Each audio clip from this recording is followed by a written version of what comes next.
Today we are going to take a look at some sneakers inspired from a vintage pair of boots. This will be quite interesting. Stay tuned. These are Nike Lahar Low. I hope I pronounced that right. And on top of sounding weird, these also look like nothing else out there. See for yourself.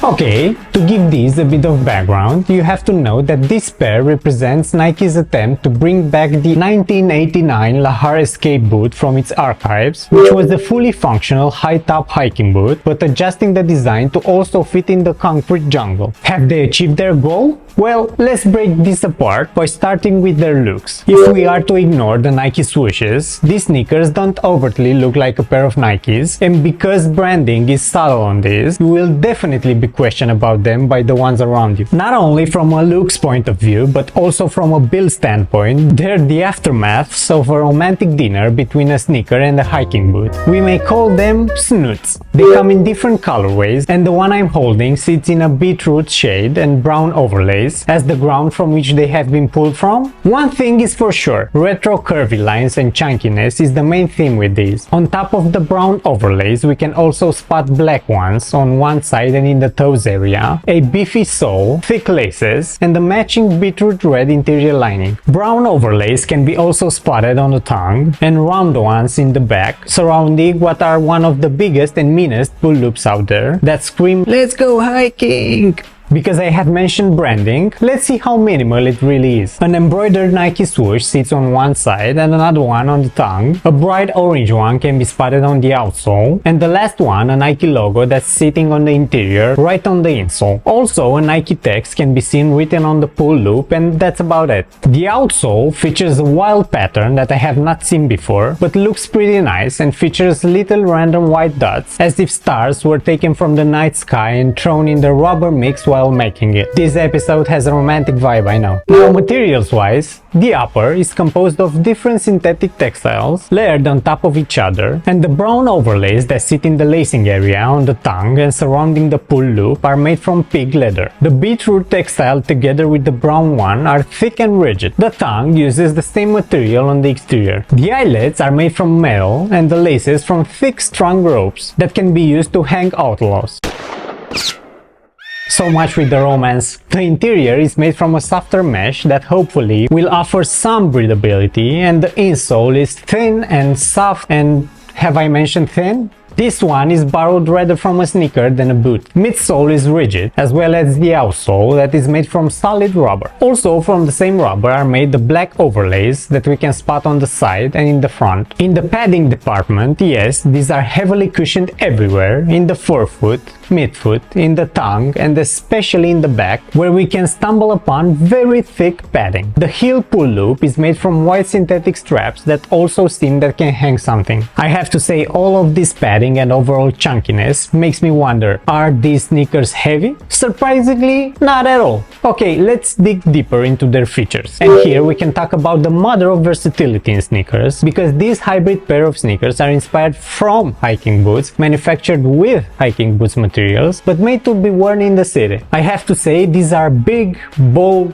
chunky, and not as the usual suspects you have experienced before. So, are these suitable for both trailing and urban walking? Yes, sir. But can you really hike in these? Yes, sir, again. But don't expect them to be as comfortable or capable as some hiking boots made for the real trail. These are low, rigid, and won't perform as well. Also, you will have to pray that it won't rain on the day you want to go hiking, because water will seep in effortlessly through the textile upper. To me, these are just a more rugged and durable pair of sneakers made for the city's bad weather. They are excellent for chilly walks during spring or autumn thanks to their thick cushioning providing insulation against cold, and their outsole's heavy-duty threads that provide durability and multi-surface traction. This lagged sole features deep indentations usually found on hiking or working boots that will let you enjoy slashes, puddles, and wet roads without being worried that the shoes might slip away from you. These are also comfortable enough for daily walks thanks to their generous padding everywhere, and one great feature sits in the hiking-inspired lacing system that uses round thick laces and metal elevated eyelets eyelets that facilitate doing and undoing laces really fast. And also the thick laces and big pull loop in the back facilitate getting in and out of this hassle-free, because grabbing both of them while wearing gloves has just been made possible. In the durability department, using animal skin in key places, like in the back as pull loop reinforcement, and in the lacing area also as reinforcement for the metal eyelets, as well as thick materials everywhere, makes me believe that this pair will last you many years, with of course proper care and use. What I always like to shine light on when I see it, and I will this time too, is the stitching of the sole to the upper, even though it is not quite all the way around, except for that small gap on one side. This will nevertheless raise the overall durability of these shoes by a lot. And this is real stitching, and while I was checking to make sure of it, after removing the insole to find the stitching line, I have spotted a quite quirky detail. To my surprise, and maybe also yours, the thread ends are quite long and are left there under the insole, and that is not a bad thing, because cutting them shorter could lead to in-time unwinding due to the ends coming loose. Another small detail that I appreciate a lot is the rubber reinforcement in the toes area that acts like toes cage and protects you from any accidental bangs, even if they are against rocks or loose branches on a trail, or a curb or street furniture or lighting poles in the city. These have you covered in all instances. On the other hand, what I don't appreciate at all, but that's from a reviewer point of view, is the fact that these are not waterproof at all, and also not that breathable. Because of their thick materials and padding and lack of any ventilation holes, this will provide, as mentioned before, good thermal insulation, but no breathability during hotter days. So please take into consideration that these will not be comfortable during hot summer days. Maybe I can interest you in some summer sneakers or sandals. You can find reviews for both on the channel. But until then, let's wrap this up and point out what to consider before buying these. Okay, in a nutshell, these are rigid,